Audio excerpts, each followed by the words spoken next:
Welcome back. We have started the chapter Biological Classification. Classification क्या होता है, मैं थोड़े सा नए बच्चों के लिए रिपीट कर दूं कि जैसे हमने बात करी एनिमल्स.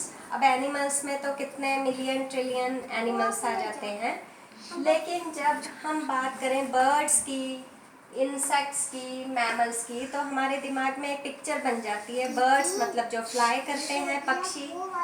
इंसेक्ट्स कीड़े मकोड़े, जैसे कि हाउस फ्लाई हो गई आपकी, आंट, चींटी हो गई.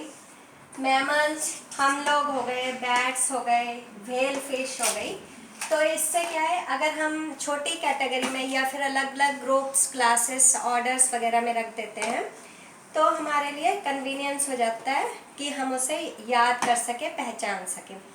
अब क्लासिफिकेशन क्यों और ज़रूरी है, ताकि हम जो अपनी स्पीशीज हैं उनको प्रिजर्व कर सकें. अगर हमें कुछ पता होगा किसी भी ऑर्गेनिज्म के हैबिटेट के बारे में या बिहेवियर के बारे में, फूड के बारे में, ईटिंग हैबिट्स के बारे में, तो ही हम उन्हें प्रिजर्व कर पाएंगे फ्रॉम एक्सटिंक्शन. ठीक है. फिर ताकि हमें ज़्यादा से ज़्यादा स्पीशीज़ के बारे में पता लगे. देखिए अभी भी इतने सारे स्पीशीज़ हैं जिन तक हम पहुंच ही नहीं पाए, तो उनकी स्टडी करने के लिए जो हमारे पास स्पीशीज़ हैं उन्हें जानना बहुत ज़रूरी है.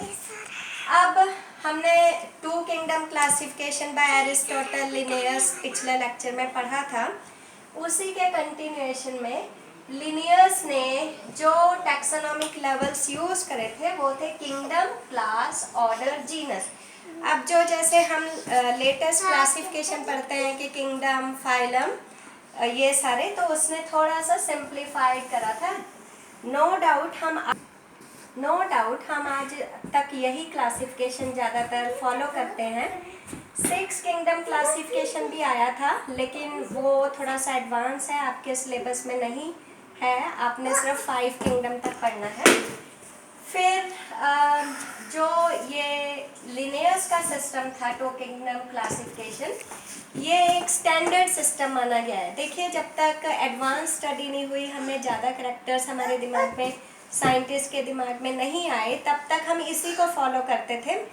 लेकिन with the advancement in technology and mind, went of mind, या सोचने का तरीका या और करेक्टर्स के बारे में स्टडी जब हो गई, तो यही सिस्टम रिप्लेस हो गया with 3 kingdom and 4 kingdom classification. अब नो डाउट लिनियर्स की लिमिटेशंस विद एग्जांपल्स हमने लास्ट लेक्चर में पढ़ी थी. इसमें थोड़ा सा मैंने नए बच्चों के लिए रीकैप करा है कि जैसे जो इस सिस्टम में वो ऑर्गेनिजम्स फिट नहीं होते थे, जैसे माइक्रो ऑर्गेनिजम्स हैं. इन्होंने कहीं पर भी माइक्रो ऑर्गेनिजम्स के बारे में ये नहीं बता पाए. इन्होंने एनिमल्स और प्लांट्स में ही उन्हें रख दिया, बट वो गलत था. तो फर्स्ट फॉर्म एनिमल जो था वो ना तो प्लांट था ना एनिमल था, इसलिए उन्हें कहाँ रखना था, इन्होंने सीधे प्लांट्स और एनिमल्स में कैटेगराइज कर दिया. फिर फंजाई का मैंने बताया भी था कि फंजाई जो है वो स्ट्रक्चर, फिजियोलॉजी, रिप्रोडक्टिव डिटेल्स में डिफर करती है फ्रॉम प्लांट्स में, लेकिन फिर भी तभी उन्होंने फंजाई को अलग नहीं करा, प्लांट्स और एनिमल्स में एक साथ रख दिया था. अब अगर हम जैसे एज सच देखें, हायर लेवल की बात करें कि हमने इसका डीएनए देख लिया, बैट का डीएनए देख लिया, इंसेक्ट का डीएनए देख लिया, तो हमने मीन्स पहचान लिया या उसे कैटेगराइज कर दिया कि दीज आर एनिमल्स या दीज आर प्लांट्स. का अगर बात करें तो ये प्लांट्स हैं. लेकिन जब हम लोअर लेवल की बात करें, बहुत डीप में हम माइक्रोस्कोपिक स्टडी करते हैं या इलेक्ट्रॉन माइक्रोस्कोप से स्ट्रक्चर्स इंटरनल देखते हैं, तो डीएनए और आरएनए का हमें पता नहीं चलता है कि ये किसका डीएनए है. इसलिए लोअर लेवल पर जब हम बात करें तो प्लांट्स और एनिमल्स में डिस्टिंक्शन करना मुश्किल हो जाता है. ये इन्होंने अपने सिस्टम में नहीं ऐसा कुछ डिटेल स्टडी करी थी, इसलिए इसकी लिमिटेशंस थी. फिर बाद में जो साइंटिस्ट हुए जैसे अर्नेस्ट हेकल 1866 में, तो इनके दिमाग में थोड़े और कैरेक्टर्स आए, तो इन्होंने, और या कह लो कि नीड ऑफ द टाइम, ज़रूरत पड़ी टाइम की, तो इस सिस्टम को कह लो कि और थोड़ा सा एडवांस करके रिप्लेस करके नया सिस्टम 3 किंगडम क्लासिफिकेशन दे दिया था। ये मैं अर्नेस्ट हैकल ने कुछ और कैरेक्टर्स दिमाग में आए तो उसने लिविंग ऑर्गेनिज्म को उन्होंने 3 किंगडम्स में डिवाइड करा या 3 ग्रुप्स में डिवाइड करा, एनिमेलिया, प्लांटे, प्रोटिस्टा। अब एनिमेलिया का तो क्लियर था कि जो चलते थे एनिमल्स उन्होंने एनिमलिया में रख दिया, जो स्टैंडिंग थे जिनमें लोकोमोशन नहीं था उन्हें प्लांटे में रख दिया। अब एनिमल्स क्या थे, कैरियोटिक थे और हिट्रोट्रॉपिक थे। Heterotrophic those who can not prepare their own food and dependent on plants और other organisms for their food या न्यूट्रिशन। यूकैरियोटिक क्या होता है और प्रोकैरियोटिक। थोड़ा सा वैसे आपने 8th 9th में पढ़ा होगा, मैं यहाँ डिफरेंस बता देती हूँ थोड़ा सा कि जो यूकैरियोटिक एनिमल्स होते हैं इनमें जिनमें ट्रू न्यूक्लियस प्रेजेंट होता है वो यूकैरियोटिक होते हैं, जिनमें नहीं प्रेजेंट होता है वो प्रोकैरियोटिक होते हैं। ये तो बेसिक डिफरेंस है।